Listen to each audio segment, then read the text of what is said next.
Hi everyone, this is May Park. Welcome to another video tutorial on my blog and YouTube channel. Today I'm going to show you how to color your floral image on a colored cardstock using Prisma colored pencils. This video is part of Studio Kaisha's second anniversary blog hub. They are celebrating this anniversary with a new release, including 6 clear stamp sets, 4 sets of coordinating dies, 2 stencils, and embellishments. Make sure to check out my blog for more details and leave a comment on my blog hub post for a chance to win a $100 gift certificate to the Studio Kaisha online store. I just love all of their new products, but today I'm going to use the lovely Bloom stamp set and birthday greetings stamp set. I'm going to start by choosing my cardstock from Simon Says Stamp Cardstock Rainbow Pack. I wanted to choose something dark but light enough to show the colors on the paper when I colored the imagery with my colored pencils.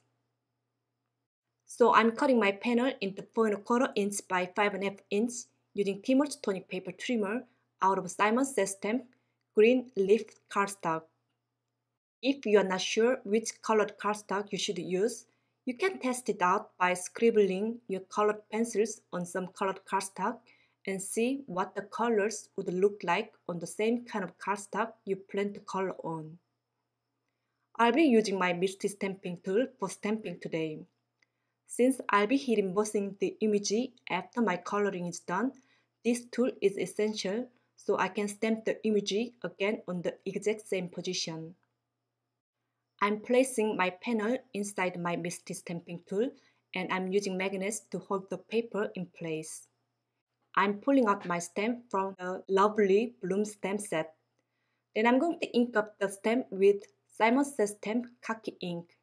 You can ink the stamp with any darker color ink because the stamped images will be covered by heat embossing later.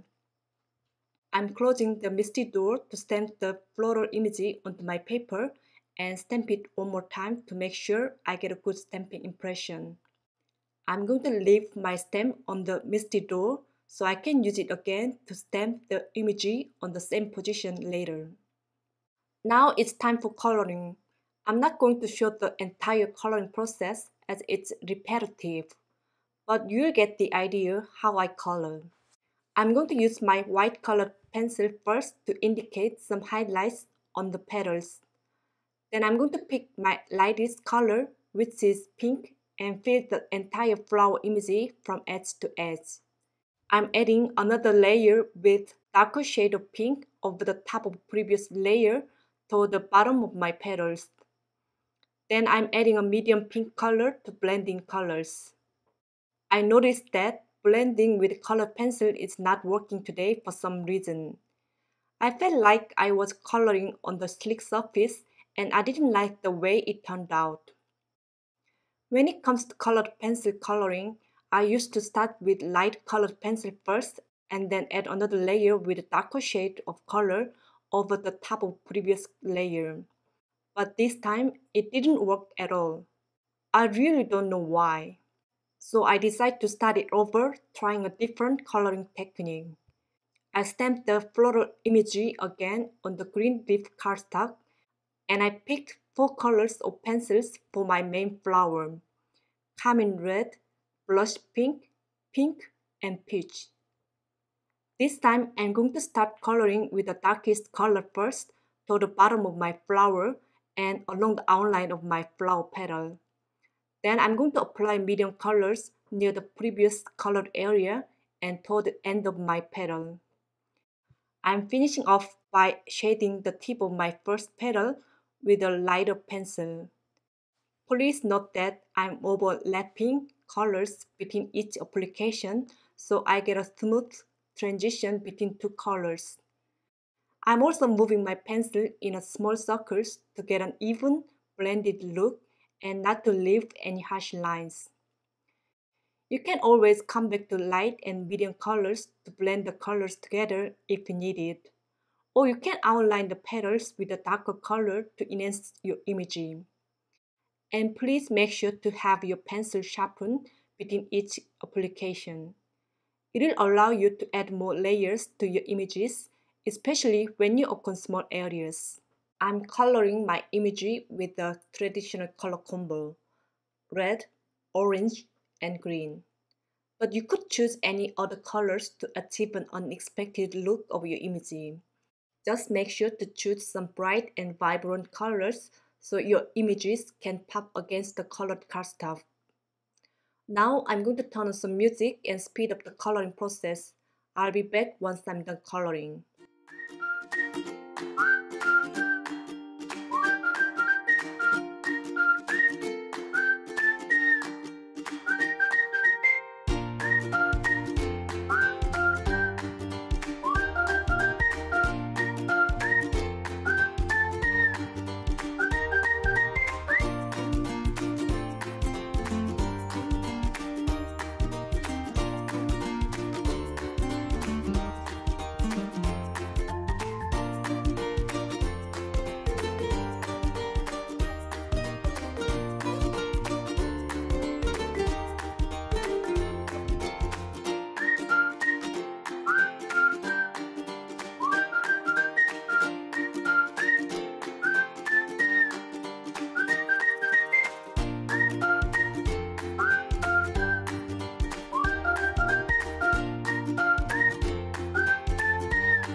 So now my coloring is done and I'm prepping my paper with embossing magic powder bag to remove any moisture, static, and oils.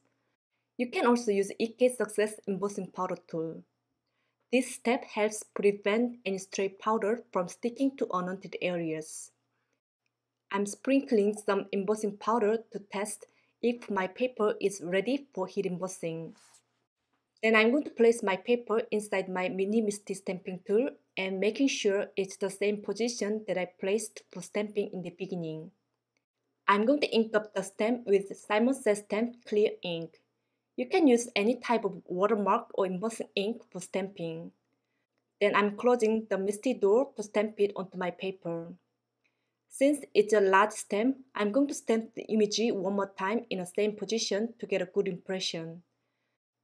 I'm pressing the misty door hard to give enough pressure on the middle part of my stamp. This is the beauty of using the misty stamping tool. This tool helps me stamp the image in the same and perfect placement to get a good and intense impression. While the ink is still wet, I'm going to sprinkle some alternate antique gold embossing powder over the stamped image and tap the excess powder off my paper. If you have any stray powder left on your paper, you can use a dry paintbrush to flick away. I'm going to preheat my embossing tool for about 10 seconds until it reaches its maximum temperature. Then I heat set my image with my heat tool until it's completely melted. I'm making sure not to heat over the same area for a long time so I get a clean embossing line. I'll be mounting my embossed panel on the A2 size top folding white card base using alternate glue tape. Next, I'm going to open my sentiment. Here is my plastic container full of sentiment leftovers. I store all of them in place for future projects. But that's also useful when I'm not sure which type of sentiments will go with my card design. I'm just pulling out some of the sentiment banners from the container and place them over my floral image. I think I like the white hidden embossed sentiment on black cardstock. What do you think? I'm going to pull out the sentiment from the birthday greeting stamp set. I'm going to ink up my sentiment stamp with Simon Says Stamp Clear Embossing ink and stamp it on the paper. While the ink is still wet, I'm going to sprinkle some alternate pure white embossing powder over the sentiment and tap the excess powder off my paper. Then I'll heat set my sentiment with heat tool until it's completely melted. Next, I'm going to trim my sentiment into thin banner using craft knife and ruler. Then I'll be mounting the sentiment banner on the card front using 3M foam tape to give some dimension. I'm using my T-scale ruler to place my sentiment banner in straight. To add some interest to my background, I decided to add some embellishment from Studio Kaisha. This one is called Iridescent Bubbles. I'm using a jewel picker to pick up my drum knits easily. I'm not sure if I should have left my background clean and simple without embellishment. I have mixed feelings about it. What do you think? I'm going to finish off my card by stamping the sentiment inside the card. Before I go, I'm going to show you part of my craft room as many of you guys requested in my previous video. Last weekend, I reorganized my craft room, which is part of our living room, and I took this photo in the middle of the organizing process.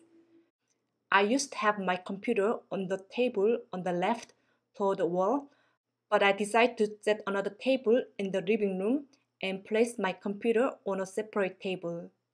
That way, now I can use a whole line of desks only for crafting. By the way, I'm sorry if I made you feel dizzy. I didn't know my video was out of focus, but I just want to show you my messy desk after my project is done. Please leave a comment below if you are interested in seeing more closer look at my craft room. If there are many requests, I'll plan to film a craft room tour video. That's all for today. If you like my video, please give it a thumbs up and subscribe to my YouTube channel. And don't forget to visit my blog to see more details of my card and enter the giveaway.